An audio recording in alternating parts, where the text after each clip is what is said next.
Okay, hello everyone. This is Hive Magazine. My name is Alfie Clark, and today I am joined by the lead singer of Pale Waves, Heather Baron-Gracie. How are you doing today, Heather?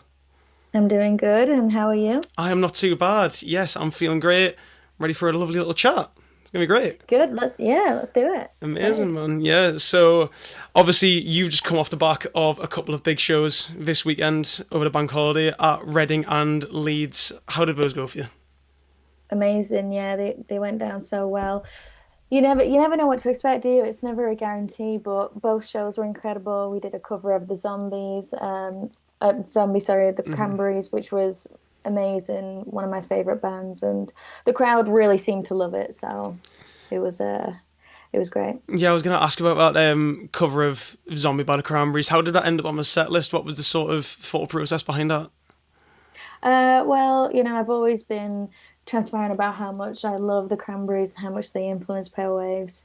And we wanted to do a cover because covers always go down so well at festivals. And for years, people have been telling me, oh, you need to cover the Cranberries. You need to, because your voice is somewhat similar and whatnot. And we thought, yeah, Zombie would be amazing at a festival. So let's do it. And got together and kept it as close to the original as possible because it's already perfect and it went down a treat.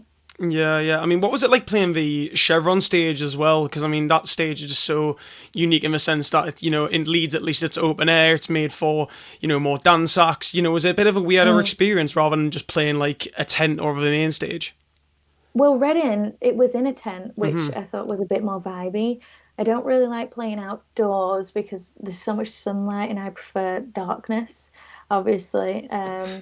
So I did prefer Reading in terms of being inside a tent. And yeah, it was a bit weird because Example was on before us, and I thought that was a bit strange because in what world does Pale Waves and Example exist together? But what's funny is when we were recording our first album, he had a studio next door, so we would always Oh see him wow. and we'd be like, "Oh yeah," he'd just be in the kitchen like making a cup of tea, and we'd just be chatting to him. That's mint. Do you think there was like any crossover with the fans? Do you think there was any like fans like lingering around after Example, or were like waiting for like No. a dancier act later on? No. Oh well, they could have been, but when we came out, they probably thought this is not what I expected. Nothing about us is like in that kind of world. Yeah, yeah.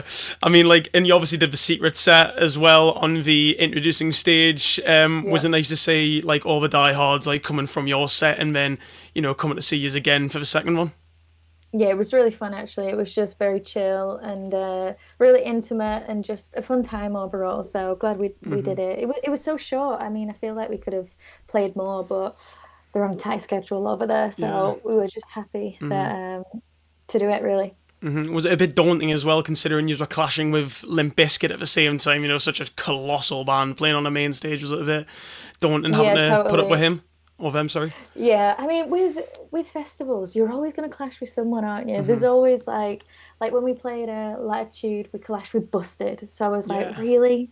Like probably like everyone's out there to see Busted, but I mean it was still a good crowd and yeah, I'm just glad the diehards came. That's what it's about, the BBC intro set with them.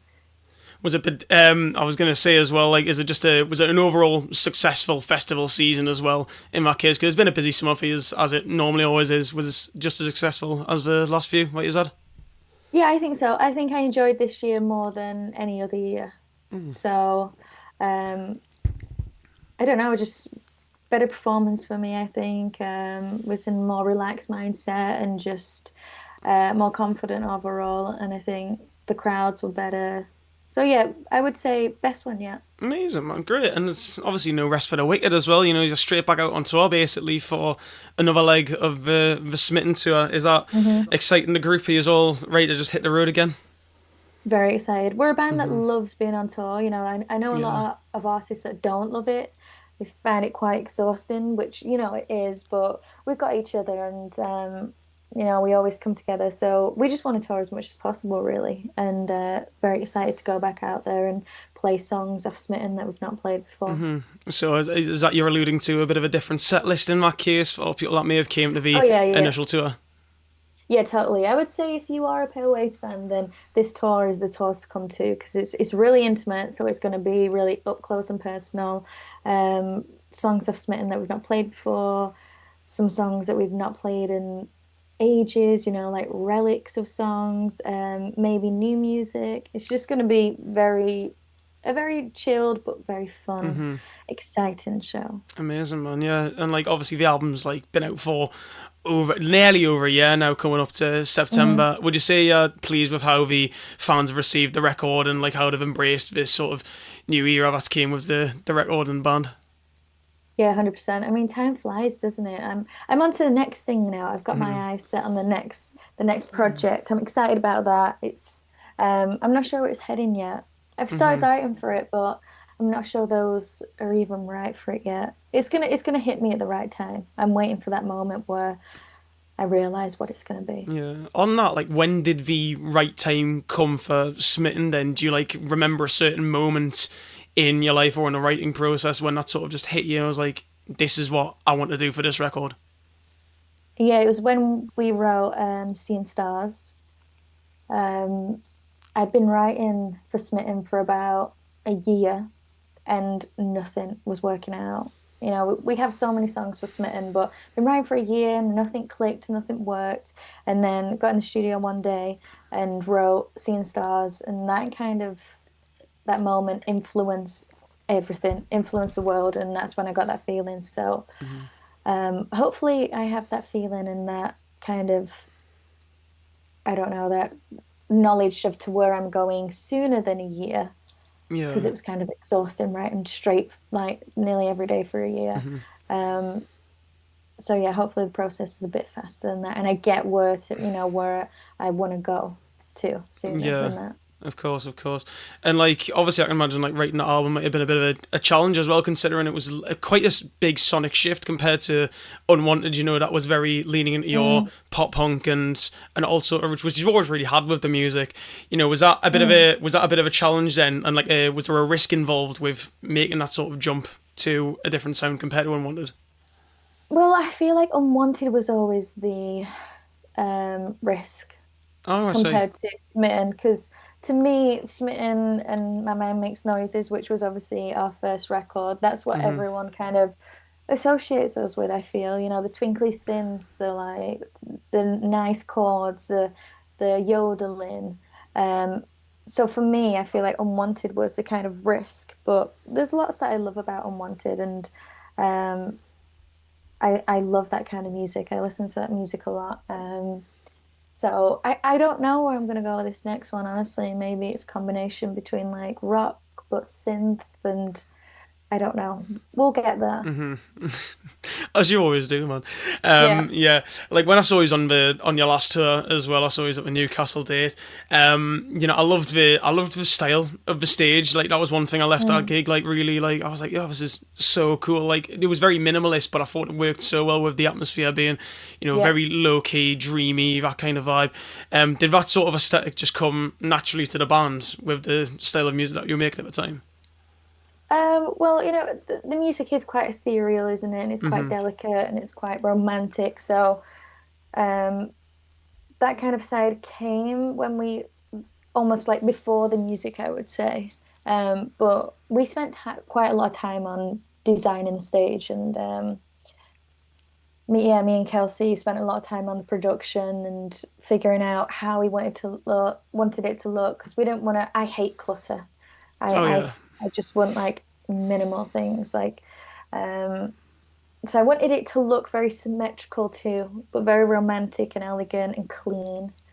So it's kind of like finding the perfect balance between being interesting but being that as well. So we spent quite a lot of time on designing the stage, but I think we did a pretty good job in the end.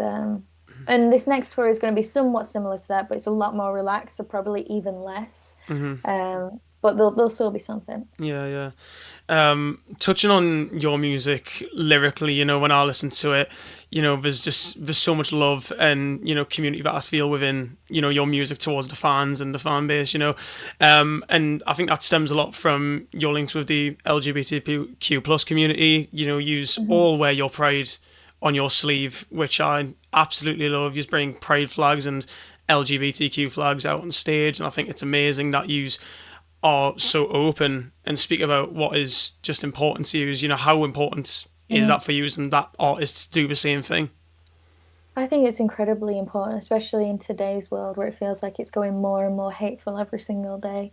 Um, but it's very important as me as a person, not just as an artist as well. It's a big part of my identity, and I feel like a lot of people, they want to be heard, they want to be seen, and that's why a lot of people come to our shows, and that's why a lot of people like Pale Waves because they find themselves within us. So I think it's incredibly important to for anyone to display if it means something to them. Yeah, I mean, I can only imagine like how heartwarming it is when you like. I can only imagine how many fans have like came up to you and said like that that your music just makes them feel a Oh yeah, certain so way, many. makes them feel free. Like, is there any ones that have like stood out to you specifically at all?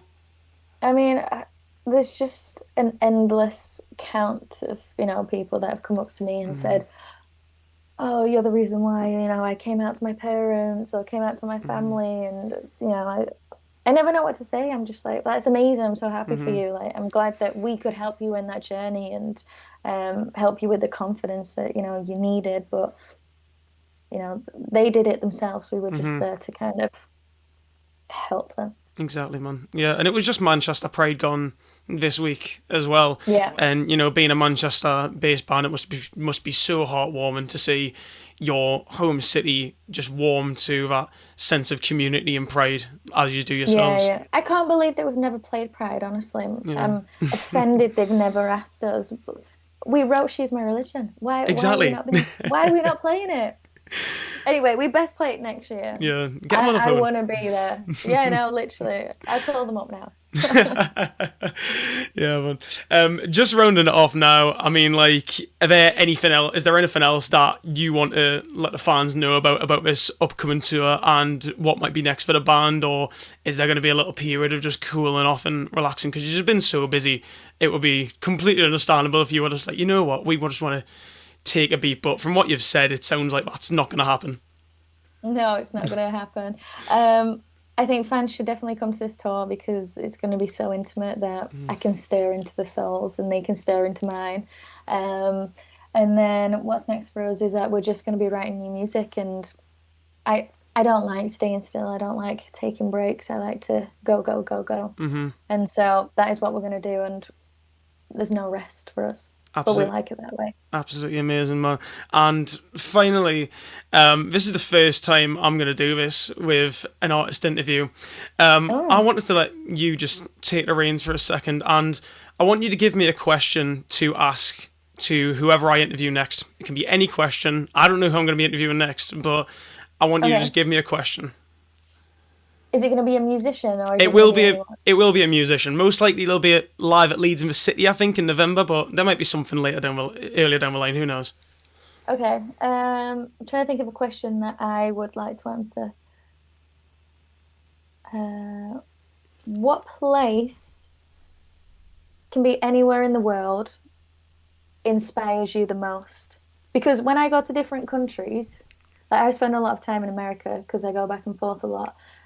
Um, and I'm in LA a lot because the producer that I like to work with is there. But I always say it's ironic because I don't feel inspired when I'm there. All right. Certain places really inspire me and make me want to write music, whereas some places just shut me down completely. So yeah, whereabouts in the world, or it could even be a room. It could even be like, I don't know, Tesco's car park, whatever works for you. What inspires you the most and why? Amazing, man. I can't wait to hear the answer to that, to be quite honest now. I hope it's interesting. I hope so too, man. Okay, well, I mean, that's all we've got for you, mate. I mean, this has been a Hive magazine interview with me, Alfie Clark, and Heather Baron-Gracie of Pale Waves. Thank you for having me.